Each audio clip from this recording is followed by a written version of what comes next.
Badil Katalino Bacuramin Kasaruga Basengat Kajubata. Arus, arus, arus. Perkenalkan, nama saya Fibrianti. Pada kesempatan ini saya akan menyampaikan hasil kegiatan saya yang berlangsung selama kurang lebih 6 bulan atau 1 semester dari tanggal 15 Juli hingga tanggal 15 Desember tahun 2024 PKL di salah satu perusahaan yaitu Jogja Multikarya. Sebelum saya menjelaskan setiap kegiatan dan langkah apa yang akan saya ambil nantinya setelah melaksanakan PKL ini, di sini saya akan menjelaskan latar belakang dari PKL terlebih dahulu.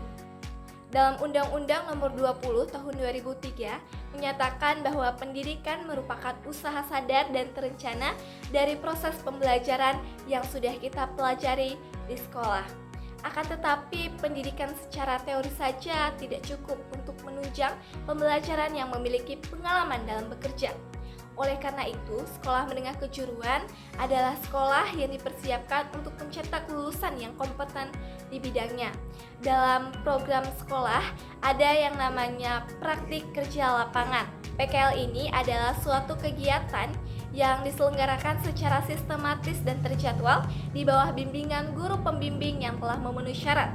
Dan PKL ini juga diselenggarakan secara sistematis oleh bimbingan guru pembimbing yang telah memenuhi syarat. Dengan adanya kegiatan PKL ini, peserta didik akan menambah ilmu dan wawasan serta pengalaman yang baru terkait dengan dunia industri. Era saat ini banyak sekali wirausahawan yang mencoba bisnis, tidak terkecuali pada bisnis bidang retail. Salah satu contoh yaitu pada perusahaan Jogja Multikarya. Perusahaan ini adalah perusahaan milik pribadi yang berdiri pada bulan Juni tahun 2006 yang menyediakan berbagai barang dan jasa seperti penjualan ATK, penjilitan, pencetakan foto, seragam sekolah beserta atributnya, sablon, percetakan, duplikat kunci, dan aneka usaha lainnya. Tujuan dari mereka membuka usaha ini bukan sekedar rutinitas mereka sehari-hari saja, akan tetapi mereka ingin berkontribusi kepada masyarakat dengan menciptakan lapangan pekerjaan. Setiap kegiatan yang kita lakukan itu pasti mempunyai tujuan. Begitu pula dengan PKL ini yang memiliki tujuan yang terarah.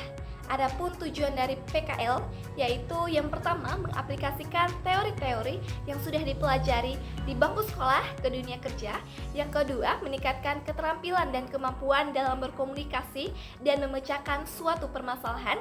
Yang ketiga, melatih kedisiplinan dan rasa tanggung jawab serta sosialisasi sebelum memasuki dunia kerja. Yang keempat, mempersiapkan diri untuk memasuki dunia kerja. Dan yang kelima, yaitu sebagai salah satu syarat yang harus dipenuhi dalam menempuh jenjang pendidikan sekolah menengah kejuruan. Nah, dari tujuan ini ada beberapa manfaat terkait 3 pihak. Yang pertama, manfaat bagi siswa, yang kedua, manfaat bagi sekolah, dan yang ketiga, manfaat bagi perusahaan. Adapun manfaat bagi siswa, yang pertama yaitu sebagai bekal keahlian untuk terjun ke dunia kerja. Yang kedua, melatih kedisiplinan, tanggung jawab, dan sosialisasi. Yang ketiga, memberikan pengalaman, wawasan, dan ilmu yang baru. Dan yang keempat, kita dapat memecahkan masalah dengan kemampuan diri sendiri. Yang selanjutnya yaitu manfaat bagi sekolah. Manfaat bagi sekolah yang pertama yaitu dapat terjalinnya hubungan yang baik antara sekolah dengan perusahaan. Yang kedua, sebagai sarana penilaian kemampuan dan kompetensi dalam pengetahuan. Dan yang terakhir yaitu manfaat bagi perusahaan.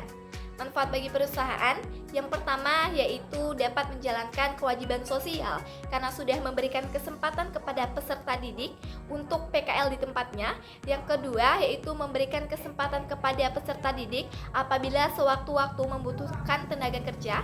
Dan yang ketiga, membantu menjalankan kegiatan operasional perusahaan selama kegiatan berlangsung.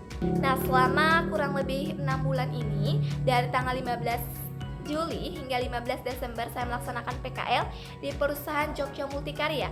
Ada beberapa peraturan seperti jam kerja dan hari kerja yang harus saya ikuti. Yang pertama, saya masuk dari hari Senin hingga Kamis dari jam 7 pagi hingga jam 3 sore. Setelah itu hari Jumat dan Minggu saya libur. Masuk kembali hari Sabtu dari jam 9 pagi hingga jam 5 sore. Dengan peraturan setiap hari Senin hingga Kamis menggunakan seragam sekolah sesuai dengan harinya, dan hari Sabtu menggunakan pakaian bebas rapi dan wajib menggunakan ID card. Nah, ada beberapa kegiatan yang sudah saya lakukan. Kegiatan ini baik yang termasuk dengan jurusan yang saya ambil maupun usaha yang mereka rintis. Di antaranya yang pertama yaitu desain grafis. Desain grafis ini tidak asing lagi dengan jurusan DKV, di mana di industri tersebut diajarkan untuk mendesain beberapa pesanan seperti pesanan spanduk, stiker, dan papan nama. Untuk mendesain di situ menggunakan software Photoshop atau CorelDRAW. Nah, sebelum mendesain yang harus diketahui sebagai seorang desainer grafis yaitu yang harus menentukan konsep atau ide yang sesuai dengan tema. Selanjutnya pemilihan font, warna, dan ukuran yang akan kita gunakan. Setelah itu kita juga harus mengatur tata letak agar terlihat balance atau seimbang dan menggunakan elemen-elemen visual yang menarik agar pesan dapat tersampaikan dengan baik. Selanjutnya kegiatan yang kedua yaitu pembuatan stempel. Nah, selain mendesain stempel juga membuat stempel, yang dimana pembuatan stempel yang saya maksud adalah stempel flash. Nah, stempel flash ini tidak lagi membutuhkan bantalan untuk tinta karena tinta sudah menyerap dan tidak boros tinta. Selanjutnya yang ketiga yaitu duplikasi kunci. Sesuai dengan namanya, duplikasi kunci ini adalah menduplikat kunci yang sebelumnya sudah ada dengan berbagai alasan tertentu. Nah, untuk menduplikasi kunci ini ada dua alat yang digunakan. Yang pertama, duplikasi kunci bor, dan yang kedua, duplikasi kunci gergaji samping. Dari kedua inilah juga berbeda penggunaannya. Dan kunci di situ harus tahu jalur atau titiknya harus sesuai dengan kunci asli agar setelah kita menduplikat hasilnya dapat sama dan sesuai dengan kunci yang asli. Selanjutnya yaitu kasir. Nah, menjadi seorang kasir ini tidaklah mudah karena harus teliti agar tidak terjadi minus dalam transaksi. Di industri tersebut, kasir bertugas untuk mengurus truk belanjaan, membungkus kantong belanjaan, dan menginput barang yang masuk serta barang yang keluar. Selanjutnya kegiatan yaitu menjadi shopkeeper. Shopkeeper ini adalah penjaga toko yang dimana kita di situ untuk melayani pelanggan yang ingin mencari barang atau memesan pesanan. Nah, shopkeeper ini selain mereka melayani pelanggan, tugasnya juga mengatur tampilan toko serta mengecek barang yang kosong. Yang selanjutnya yaitu fotokopi. Fotokopi ini adalah suatu proses menyalin dokumen dengan menggunakan mesin fotokopi. Nah, di industri tersebut diajarkan untuk memfotokopi pesanan customer.